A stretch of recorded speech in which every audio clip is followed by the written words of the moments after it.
Pemirsa, kita sudah sampai di ujung pembicaraan kita dengan Ketua DPR Ade Komarudin. Pak Ketua, begitu Anda jadi Ketua, demarkasi KMP dan KIA itu sudah tidak jelas. Apa yang terjadi sebetulnya?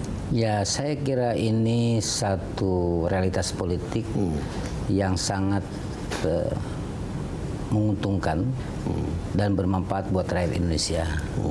Karena dengan situasi seperti itu berarti DPR fokus untuk bekerja menjalankan 3 fungsinya dengan maksimal dan akan lebih produktif. Insya Allah, misalnya pertanyaan apa kegundahan kok gaduh terus, mudah-mudahan sumber gaduh ya akan menjadi tidak gaduh. Tetapi pertanyaannya adalah produktif. Bagaimana dengan proses check and balance? Saya secara pribadi ya, kalau kita mengkritik pemerintah, DPR, karena itu menjalankan fungsinya, yaitu fungsi pengawasan. Cuma saya katakan pengawasan itu harus konstruktif. Konstruktif seperti apa deskripsi? Ya, konstruktif itu nggak bakalan ada kalimat-kalimat misalnya tadi meme apa segala macam. Kalau kita konstruktif dan fungsi pengawasan memang harus maksimal, tetapi tentu harus dapat dipertanggungjawabkan kepada publik. DPR jangan lupa bukan lembaga penyidikan seperti halnya di KPK dan Kejaksaan. Kita tidak berhak untuk mengatakan si A salah, si B salah. DPR bukan tempat untuk mencari kesalahan, tetapi berdebat soal memperbaiki kebijakan, mengawasi kebijakan, mencari solusi atas kebijakan yang kita anggap kebijakan itu keliru. Kan gitu. Keliru itu belum tentu salah kalau kebijakan. Ya kita kan areanya area diskusi. Sekarang Pak Ketua, saya beberapa kali ikuti rapat kerja maupun dengar pendapat di DPR. Biasanya sudah sampaikan kritik keras-keras, diksinya juga keras-keras. Setelah dijawab, anggota yang nanya hilang. Ya itu saya kira yang harus sekali lagi tadi perbaikan atas ya kan keadaan parlemen, bangun komitmen dari partai-partai dan praksi-praksi, sekaligus nanti bila perlu masukan dari Pak Don tadi tentang bagaimana di Australia, kita perbaiki pelan-pelan, dan itu kita bila perlu masukin ke tatib yang baru, kita amandemen itu tatib bila perlu, untuk apa? Untuk meningkatkan kinerja Dewan. Pak Ketua, ini masih ada beberapa catatan yang ingin saya sampaikan soal istilah mafia anggaran di DPR. Apakah akan berakhir atau bagaimana? Saya kira dalam 1 semester kemarin kalimat itu sudah saya tidak dengar lagi. Sebelumnya ada. Ada yang ditangkap baru kan? Iya, tapi itu bukan kalimat mafia tadi sudah memang jarang muncul. Sudah muncul dulu sebelumnya ada kan kalimat-kalimat itu. Saya kira pelan-pelan. Nah, kemarin misalnya saya selaku Ketua Dewan mengatakan bahwa kita mengguidance politik anggaran kita agar politik anggaran kita pro rakyat. Kalau pro rakyat itu berarti orientasi pembangunan harus kepada daerah. Kan begitu. Kenapa saya katakan begitu? Agar kita betul-betul punya politik anggaran yang akuntabel kepada publik. Dan dalam prosesnya juga proses yang dapat dipertanggungjawabkan kepada publik. Sehingga tadi kita hindari kemudian ada tudingan mafia anggaran.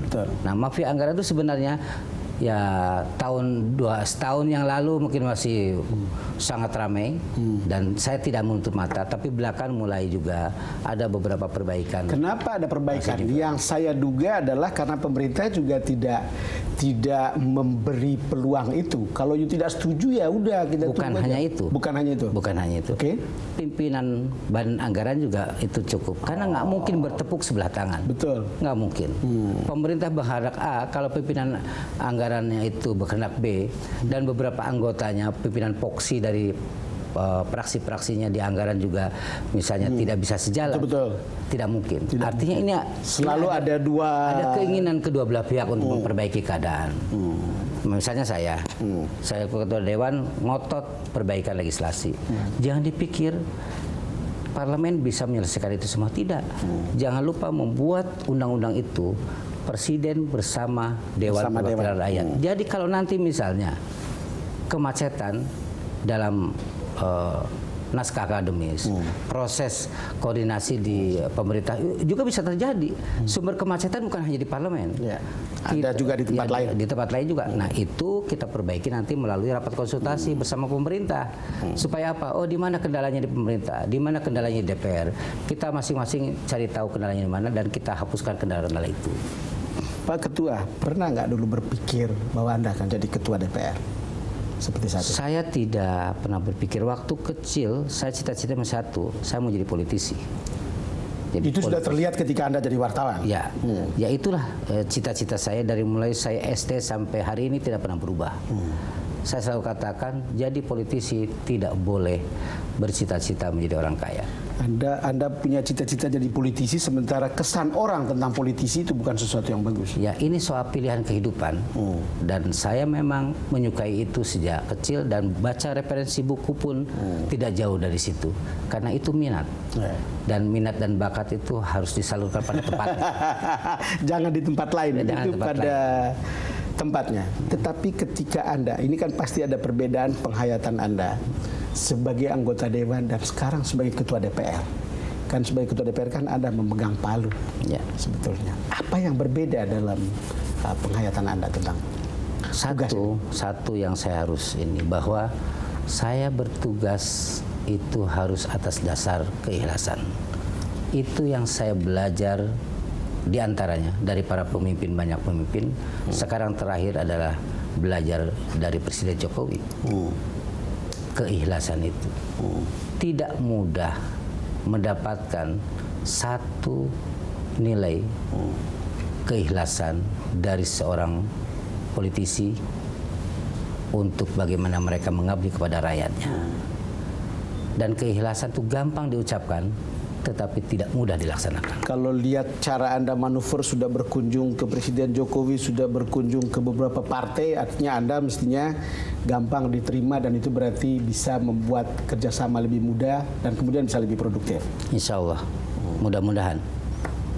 Kang Ade, terima kasih sudah datang. Sama-sama. DPS To The Point. Pemirsa, demikian perbincangan saya dengan Ketua DPR yang baru. Kita tunggu kiprahnya.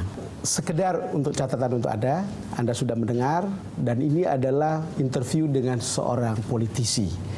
Dan silakan Anda mengambil perspektif dari perbincangan saya dengan Pak Ketua DPR Ade Komarudin ini. Terima kasih karena Anda sudah bersama kami. Kita akan jumpa lagi dalam DPS To The Point episode berikutnya.